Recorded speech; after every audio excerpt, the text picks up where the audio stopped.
My name is Amy. My student number is 1. I'm a sophomore in NCUE. The title of the speech is What Makes Life Worth Living in the Face of Death? The name of the speaker is Kalanithi. A few days after my husband Paul was diagnosed with stage 4 lung cancer, we were lying in our bed at home, and Paul said, "It's going to be okay," and I remember answering back, "Yes. We just don't know what okay means yet." Paul and I had met as first-year medical students at Yale.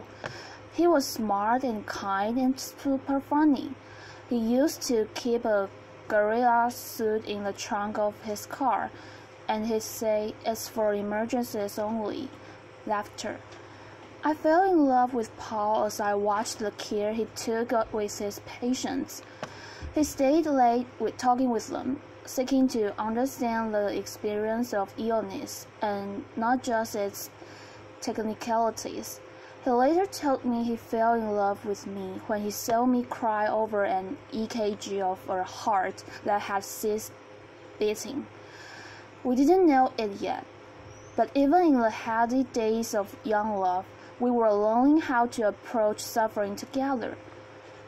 We got married and became doctors. I was working as an internist and Paul was finishing his training as a neurosurgeon when he started to lose weight.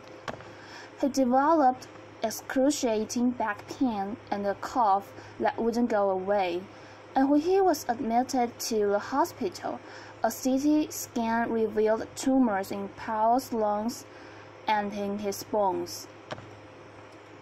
We had both cared for patients with devastating diagnoses. Now it was our turn. We lived with Paul's illness for 22 months. He wrote a memoir about facing mortality. I gave birth to our daughter, Katie, and we loved her and each other. We learned directly how to struggle through really tough medical decisions. The day we took Paul into a hospital for the last time was the most difficult day of my life, when he turned to me at the end and said, "I'm ready." I knew that wasn't just a brave decision. It was the right one. Paul didn't want a ventilator and CPR. In that moment, the most important thing to Paul was to hold our baby daughter. 9 hours later, Paul died. I've always thought of myself as a caregiver. Most physicians do. And taking care of Paul deepened what they meant. Watching him reshape his identity during his illness, learning to witness and accept his pain, talking together through his choices. Those experiences taught me that resilience doesn't mean bouncing back to where you were before, or pretending that the hard stuff isn't hard. It is so hard. It's painful, messy stuff, but it's the stuff. And I learned that when we approach it together, we get to decide what success looks like. One of the first things Paul said to me after his diagnosis was, "I want you to get remarried."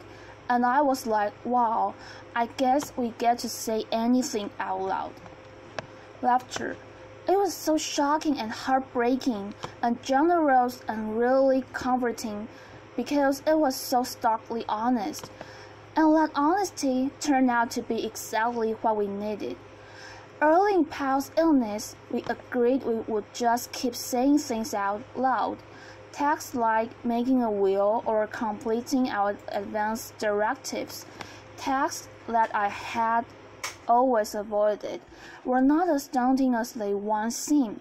I realized that completing an advance directive is an act of love, like a wedding vow, a pact to take care of someone, codifying the promise that till death do us part. I will be there. If needed, I will speak for you. I will honor your wishes. That paperwork became a tangible part of our love story. As physicians, Paul and I were in a good position to understand and even accept his diagnosis. We weren't angry about it, luckily, because we've seen so many patients in devastating situations, and we knew that death is a part of life, but it's one thing to know that. It was a very different experience to actually live with the sadness and uncertainty of a serious illness. Huge strides are being made against lung cancer, but we knew that Paul likely had months to a few years left to live. During that life, Paul wrote about his transition from doctor to patient. He talked about feeling like he was suddenly at a crossroads, and how he would have thought he'd able to see the path, that because he treated so many patients, maybe he could follow in their footsteps, but he was totally disoriented. Rather than a path, Paul wrote, I saw instead only a harsh, vacant, gleaming white desert. As if a sandstorm had erased all familiarity, I had to face my mortality and try to understand what made my life worth living, and I needed my oncologist's help to do so. The clinicians taking care of Paul gave me an even deeper appreciation for my colleagues in healthcare. We have a tough job. We're responsible for helping patients have clarity around their prognosis and their treatment options. And that's never easy, but it's especially tough when you're dealing with potentially terminal illness, like cancer. Some people don't want to know how long they have left, others do. Either way, we never have those answers. Sometimes we substitute hope by emphasizing the best care scenario. In a survey of physicians, 55% said they painted a rosier picture than their honest opinion when describing a patient's prognosis. It's an extinct born out of kindness. But researchers have found that when people better understand the possible outcomes of an illness, they have less anxiety, greater ability to plan, and less trauma for their families. Families can struggle with those conversations, but for us, we also found that information immensely helpful with big decisions. Most notably, whether to have a baby. Months to a few years meant Paul was not likely to see her grow up, but he had a good chance of being there for her birth and for the beginning of her life. I remember asking Paul if he thought having to say goodbye to a child would make dying even more painful, and his answer astounded me. He said, "Wouldn't it be great if it did?" And we did it, not in order to spite cancer, but because we were learning that living fully means accepting suffering. Paul's oncologist tailored his chemo so he could continue working as a neurosurgeon, which initially we thought was totally impossible. When the cancer advanced and Paul shifted from surgery to writing, his palliative care doctor prescribed a stimulant medication so he could be more focused. They asked Paul about his priorities and his worries. They asked him what trade-offs he was willing to make. Those conversations are the best way to ensure that your health care matches your values.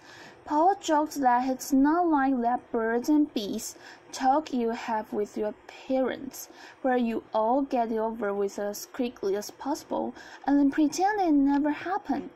You revisit the conversation as things change. You keep saying things out loud. I'm forever grateful because Paul's clinicians felt like their job wasn't to try to give us answers they didn't have, or only to try to fix things for us, but to console Paul through painful choices when his body was failing, but his will to live wasn't. Later, after Paul died, I received a dozen bouquets of flowers, but I sent just one to Paul's oncologist because she supported his goals and she helped him weigh his choices. She knew that living means more than just staying alive. A few weeks ago, a patient came into my clinic. A woman dealing with a serious chronic disease, and while we were talking about her life and her health care, she said, "I love my palliative care team. They taught me that it's okay to say no." Yeah, I thought, of course it is. But many patients don't feel that. Compassion and Choices did a study where they asked people about their life healthcare preferences, and a lot of people started their answers with the words, "Well, if I had a choice, and when I read that if I understood better when 1 in 4 people receives excessive or unwanted medical treatment, or watches a family member receive excessive or unwanted medical treatment. It's not because doctors don't get it. We do. We understand the real psychological consequences on patients and their families. The thing is, we deal with them too. Half of critical care nurses and a quarter of ICU doctors have considered quitting their jobs because of distress overfilling that for some of their patients. They've provided care that didn't fit with the person's values, but doctors can't make sure your wishes are respected until they know what they are. Would you want to be on life support if it offered any chance of longer life? Are you most worried about the quality of that time rather than quantity? Both of those choices are thoughtful and brave. But for all of us, it's our choice. That's true at the end of life and for medical care throughout our lives. If you're pregnant, do you want genetic screening? Is a knee replacement right or not? Do you want to do dialysis in a clinic or at home? The answer is, it depends. While medical care will help you live the way you want to, I hope you remember that question the next time you face a decision in your health care. Remember that you always have a choice, and it is okay to say no to a treatment that's not right for you. There's a poem by W.S. Merwin. It's just 2 sentences long that captures how I feel now.